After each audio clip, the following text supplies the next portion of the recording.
Hello दोस्तों, आप सब कैसे हैं? आप सब ठीक होंगे। आज बात करने वाले हैं एनसीईआरटी के क्लास 10th के अध्याय 3 का धातु और अधातु के बारे में। धातु अधातु ये बुक है द ऑफिसर एकेडमी का, जो नया बुक लॉन्च हुआ है उसी का बुक है। द ऑफिसर एकेडमी का जो बुक नया लॉन्च हुआ उसी का बुक है यहाँ पे, है ना। तो धातु अधातु किस एक के बारे में आज जानते हैं। धातु, यहाँ पहला क्वेश्चन है ऑब्जेक्टिव में कि शुद्ध रूप में धातु की सतह चमकदार होती है, इस गुणधर्म को क्या कहते हैं।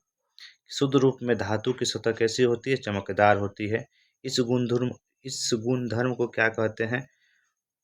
क्या कहते हैं? मधुर कहते हैं क्या? मधुर कहते हैं, या भंगुरता कहते हैं, या लचीलापन कहते हैं, या धात्विक चमक कहते हैं। तो क्या होगा, है ना। तो इस गुणधर्म को क्या कहते हैं कि शुद्ध रूप में धातु की सतह चमकदार होती है, इस गुणधर्म को क्या कहते हैं? धात्विक चमक कहते हैं। आंसर क्या हो जाएगा यहाँ पे? यहाँ पे आंसर हो जाएगा आपका धात्विक चमक कहते हैं, है ना। शुद्ध रूप में जो धातु होती है कैसे होती है? उसमें चमक, एक विशेष प्रकार की चमक होती है। जैसे सोना में आप लोग देखते होंगे चमक होती है, चांदी में चमक होती है, उसी तरह से शुद्ध रूप में जो धातु होता है उसमें चमक होता है। इसका यहाँ पे विश्लेषण भी दिया हुआ है, देखिए, है ना।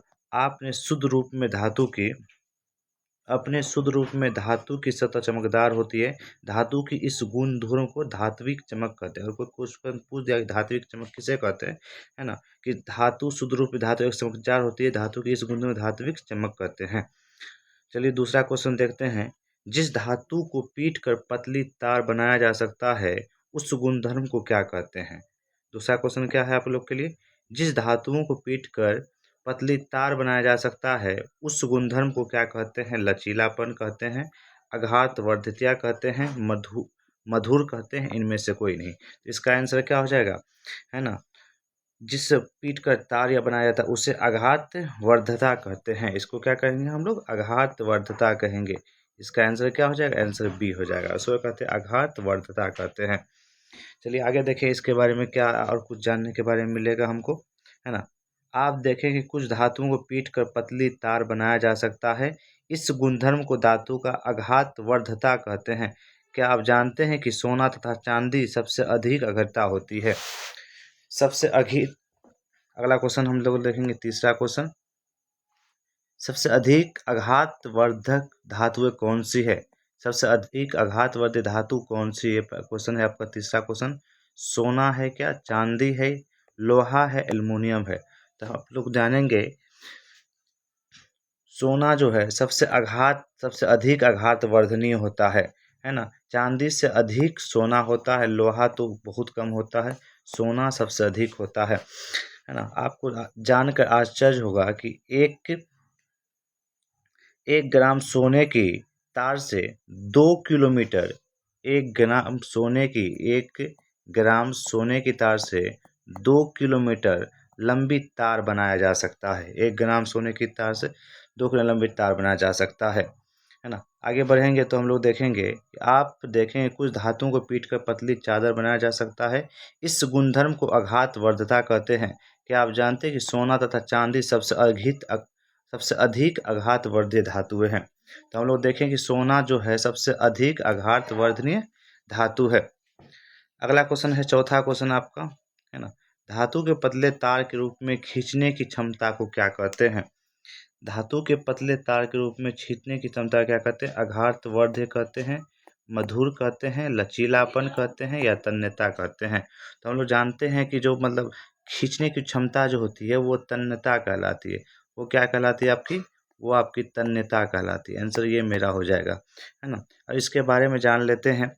धातु के पतले तार के रूप में खींचने की क्षमता को तन्यता कहा जाता है। सोना सबसे अधिक तन्य धातु है। यहाँ पे भी है, सोना सबसे अधिक तन्य धातु है, जिसको बात जरूर याद करिएगा, सोना सबसे अधिक तन्य धातु है।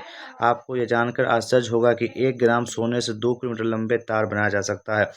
मैंने आपको पहले यहाँ क्या कहा दिया है कि 1 किलोग्राम, 1 किलोग्राम, सॉरी 1 किलोग्राम नहीं, 1 ग्राम, ओनली 1 ग्राम तार से यहाँ पे है ग्राम सोने की से 2 किलोमीटर लंबी तार बनाया जा सकता है। अगला क्वेश्चन भी वही है, 5 नंबर क्वेश्चन देख सकते हैं आप लोग।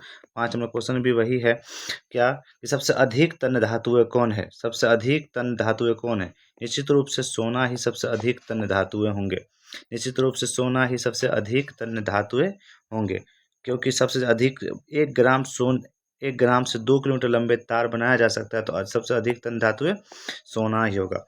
इसके बारे में और कुछ देख लेते हैं। धातु के पतले तार के रूप में खींचने की क्षमता को तन्यता कहा जाता है। सोना सबसे अधिक तन्य धातु है। आपको ये जानकर आश्चर्य होगा कि 1 ग्राम सोने से 2 किलोमीटर लंबे तार बनाया जा सकता है। वही अगला क्वेश्चन कहा गया है अगला क्वेश्चन है कि 1 ग्राम सोने से कितनी तार बनाया जा सकता है? तो अभी हम लोग पढ़े हैं कि 1 ग्राम सोने की तार से 2 किलोमीटर लंबा तार बनाया जा सकता है। 2 किलोमीटर लंबा तार, आंसर इसका क्या हो जाएगा? डी हो जाएगा, है ना। तो आगे हम लोग बढ़ते हैं, तो यहाँ पे देखते हैं धातु के पतले तार के रूप में खींचने की क्षमता तन्यता कहा जाता है। सोना सबसे अधिक तन्य धातु है। आपको यह जानकर आश्चर्य होगा कि 1 ग्राम सोने से 2 किलोमीटर लंबी तार बनाया जा सकता है। चलिए आगे बढ़ते हैं। उष्मा के सबसे अच्छे चालक कौन है? उष्मा के सबसे अच्छे चालक कौन है? सिल्वर तथा कॉपर है, एल्युमिनियम तथा सिल्वर है ना। सिल्वर तथा कॉपर है, एल्युमिनियम तथा सिल्वर है, सोना तथा चांदी है, या इनमें से कोई नहीं। तो उष्मा का सबसे अच्छा चालक जो होता है वो चांदी होता है ना। उसके साथ तांबा भी होता है, कॉपर तांबा कहते हैं। तो उष्मा का सबसे अच्छा चालक कौन हो जाएगा? यहाँ पे हम लोग का तो हो जाएगा, क्या हो जाएगा? ऑप्शन ए सही हो जाएगा। सिल्वर तथा कॉपर हो जाएगा। इसके बारे में और कुछ देख लेते हैं हम लोग नीचे में। अगर वीडियो अच्छा लगे तो सब्सक्राइब कर दे और लाइक कर दे, कमेंट करना ना भूले, है। तो उपयुक्त और किस कैसा लग रहा है आपको, तो जरूर कमेंट करके आप बताएं। उपयुक्त क्रियाकलाप से पता चलता है कि धातु उष्मा के सुचालक होते हैं। इनका गलनांक बहुत अधिक होता है, मतलब धातु का जो गलनांक होता है बहुत अधिक, बहुत ज़्यादा होता है ना।